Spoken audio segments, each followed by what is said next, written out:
Well, I bought this forklift at Kenny German's estate auction, and he was my neighbor down by the shop, and it had good tires on the front, but the back tires weren't too good. They lasted about 5 years after I bought them, and he ran them for forever down there. But one of the guys working around him, a gentleman named Ed Warren, and his daddy was Bolivar Warren, and me and Bolivar went to high school together. And Ed, he's Oliver's big old farm boy from Walkendall. I think Ed's got a place down there too, but Ed's a heck of a mechanic and heavy equipment operator. He runs his own dirt service now. He's got the big trailer and track hose and bulldozers and all that stuff. So Ed rebuilt this diesel fuel injector pump on this forklift right before I bought it, so it runs like a top. So anyway, the tires went bad, so I got tires for it, and here I'm going to start putting them on. And this thing weighs, I get different weights when I look it up, but somewhere between 10 and 13,000 pounds, and that half of it would be on the back. So you can say the back end weighs about 3 tons, which is about the weight of my Chevy 3500 crew cab pickup truck. So the back end of this thing from the engine back. So you got to really be careful of these things. Now these wheels, you can see by looking at that hub that there's no bolts sticking out. So this is all bolts that go into the hub. So you got to get the tire and wheel up there, and then put the bolt through it and get it started in one of those holes. Just try for one, doesn't matter which one. And there's that. I'm taking the bolt out. That was down inside that pipe that it's sitting on, and I couldn't, of course I couldn't get it out then. But it's a little bit of they're a little ornery to get started. If you can get one of them started, you can swing them and get them going. But on a regular wheel, of course, you got the bolt sticking out, and you slap it on there and water it a little bit. But these are a little bit tougher. And this is I think it's I believe a 16-inch wheel. I'm not sure, but anyway, it's a 10-ply tire, and 10-ply is supposed to hold like I think 3,600 pounds. So that would give the two tires a weight limit of roughly 7,000 pounds. So and these have done real good since I put them on.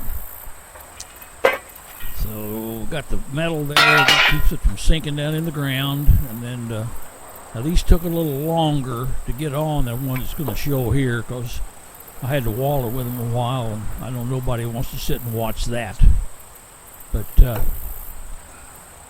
can slide them on, put a little grease on the bolts, get it started, and go on with it. I used to work on forklifts when I worked for General Motors. I was in skilled trades as a mechanic, and we had bobcats and forklifts and man lifts and scissor lifts and meter maid scooters. We had all that kind of stuff. So there, you can see the tires started, and the bolts are started.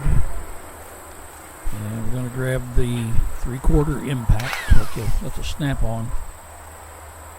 Got that at work. It was, I think, like $800 they paid for it when I was out at Delco. They shut the plant down, let me have it, which I was tickled with.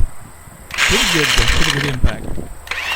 The air impacts have a little more stuff, but this one does a good job. So there, we're getting them all tightened down. Get them going. We did a lot of tires and wheels at General Motors. Call them press on. Well, this has actually got air in it, because this one is made to run outside. This is called a Case All-Terrain. It's got a 4-cylinder diesel Case engine, and this is basically a a 480 or 580 backhoe turned around, and the backhoe would have stuck out up there where the big tires are. Then this down here would have been the skid.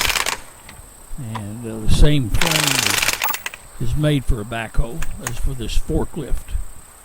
And this particular forklift, I think, will go, I believe it's 22 feet up in the air to lift a pallet. Got a limit of 6,000 pounds. And the 6,000 pounds should be not up at 22 feet. It should be 3 or 4 foot off the ground at the most for 6,000 pounds. Because it's going to make you tip, could tip you over sideways. So anyway, we're going to double check the bolts, make sure they weren't stripped, get them all tightened up.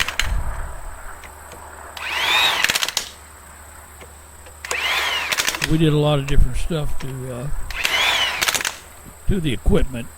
Basically, whatever it needed to be fixed. If a cylinder leak, a hydraulic cylinder, we'd take it apart and put new packing in it. If the wheel went bearings bad, we'd pull the bearings out. If an engine went bad, we'd either overhaul it or they'd buy a new engine. Kind of whatever it took to do it. Just start doing it and finally get her done. Most of the time, anyway. So here we're getting this one tight. The jack there is actually a forklift jack, and it's got a little rim on the end of it there for a low profile forklift like you'd have inside that you'd run on concrete. And I've got wood blocks on this one, as you'll see when I pull out, to give it enough height to pick up that side and get that tire back on. There's your blocks, and you can't beat wood for picking up metal. Metal sinks in a little bit and kind of grips. Here, once again, we're gonna take the bolts out. This one's got all the bolts in it, so you can see all 8 of them. Holds 8 bolts. I think they were maybe 3/4 inch bolts. I think it took a 7/8 or 15/16 socket. It's been a couple years ago on this, so I've kind of forgotten. Now right there where you see that tie rod end sticking up off that axle, that's where the power steering cylinder goes. There's a video I did where I replaced that power steering cylinder there. It started leaking, and bought one and put on it. And what we have down there, we got some metal sheets. The jack is sitting on the metal sheets, and then put wood between it and the axle there, and the metal sheets will keep the jack from sinking in the ground.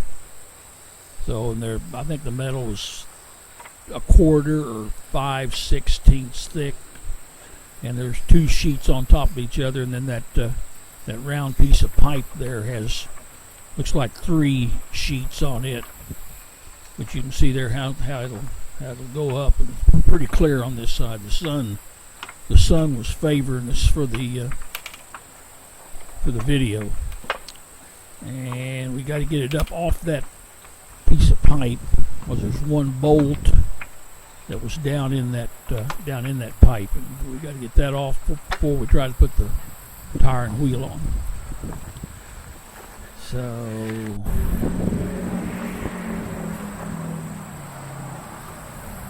there's our snap-on 3/4 impact. Get that last bolt out of there, and put a little lubber plate on each bolt. Do that once in a while, either that or anti-seize. Either one works good.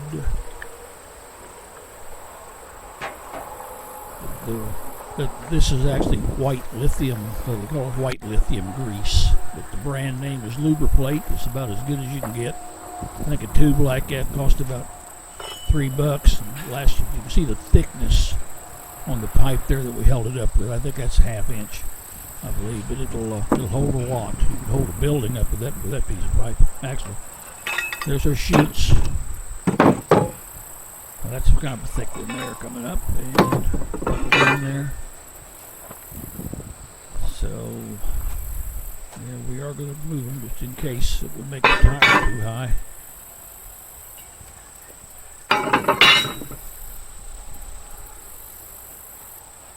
As I said, I've taken some of the video out where I was actually stabbing that tire, because that got tiresome for me to do, and really tiresome for somebody to watch.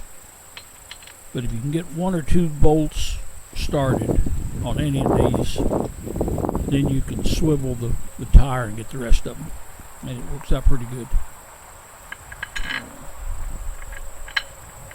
But these are really handy, these forklifts, because you wouldn't want to get out in a muddy field, but most any kind of dirt they'll go through if there's any base at all, and you can do a pretty good hill with them. Wouldn't want to do too big, but if you do, you always want to back down. You got to load it back down the hill and back up the hill with a load.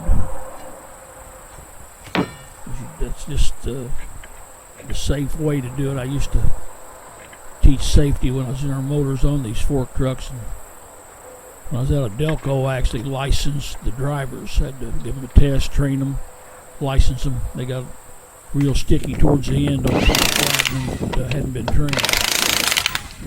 One guy ran over the guy. Nasty deal. They paid him a couple of years, and they paid him full wage and other stuff. He got enough, he eventually retired and bought a little farm. Back then, you could buy a farm for $500,000. But, I guess if you got hurt at a good time, you could say he did, because he got hurt and got his money and got out. So those are blocks holding it up. And if you got metal on metal, if you throw a sheet of cardboard between them, that'll really make them grip well. Make the stuff grip, not slide like in the back of a truck. Piece of cardboard will really, that cellulose fiber of the wood will make it grip pretty good. So anyway, looks like we're done. Thanks for watching. Be safe.